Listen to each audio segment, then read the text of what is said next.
Singapore is the easiest country to invade in Southeast Asia. But why?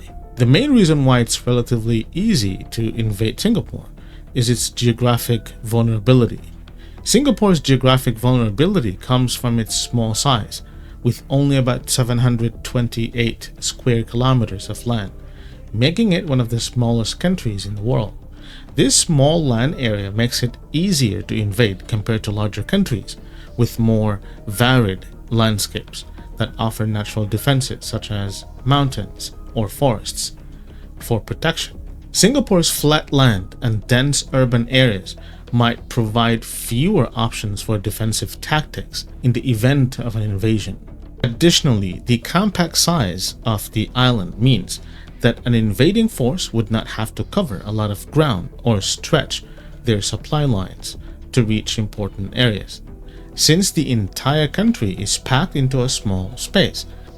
Key sites such as power plants, military bases, ports, and the financial district are more exposed to potential attacks. This could allow an enemy to cause significant disruption by targeting such a few critical spots, which might quickly harm the nation's ability to function.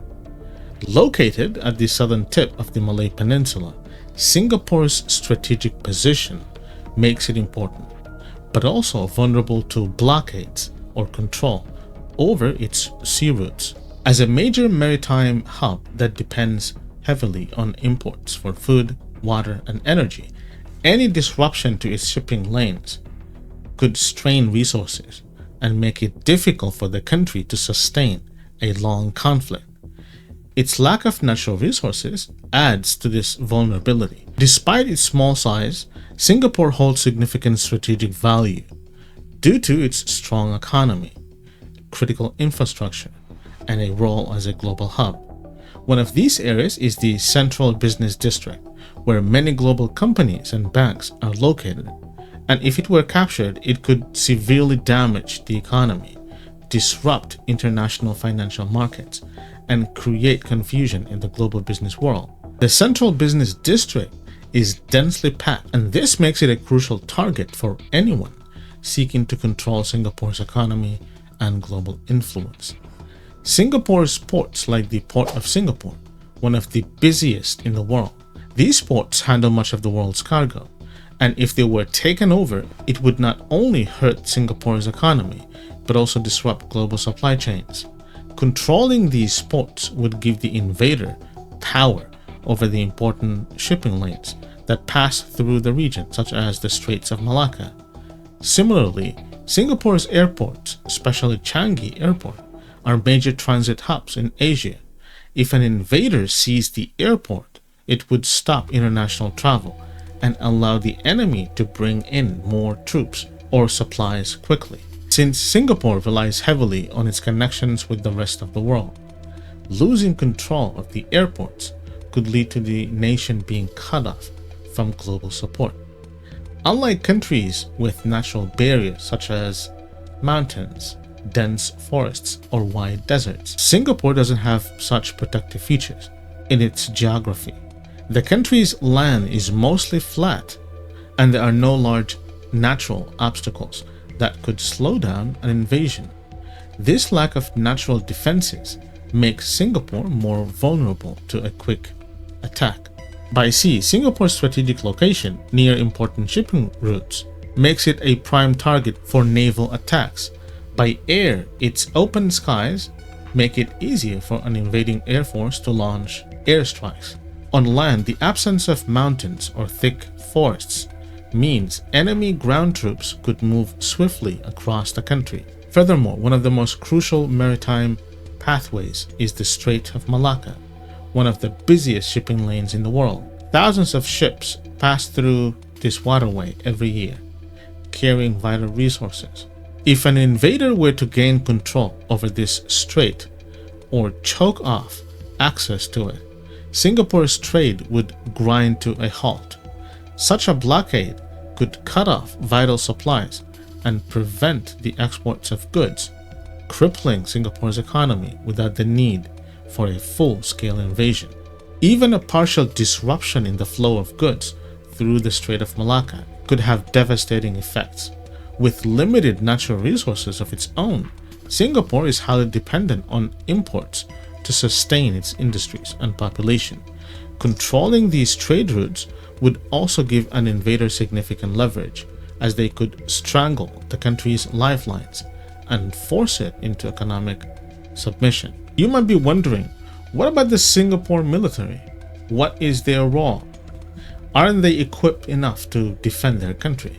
The Singapore army is well trained, equipped with advanced technology, but the country's small population limits the number of soldiers it can deploy.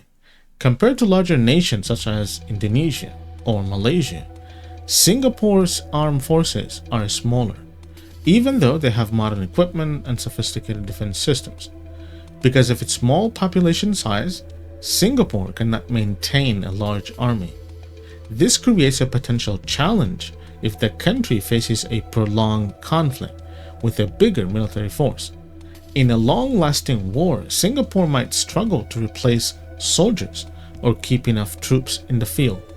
A larger enemy force could attempt to overwhelm Singapore through sheer numbers. That's why Singapore relies on a mix of conscription, a well-prepared reserve force, and top-level military training.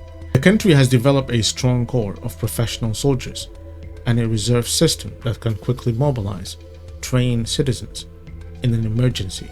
Singapore also focuses on high-tech weapons, air superiority, and naval strength to make up for its smaller army, allowing its military to strike quickly and accurately.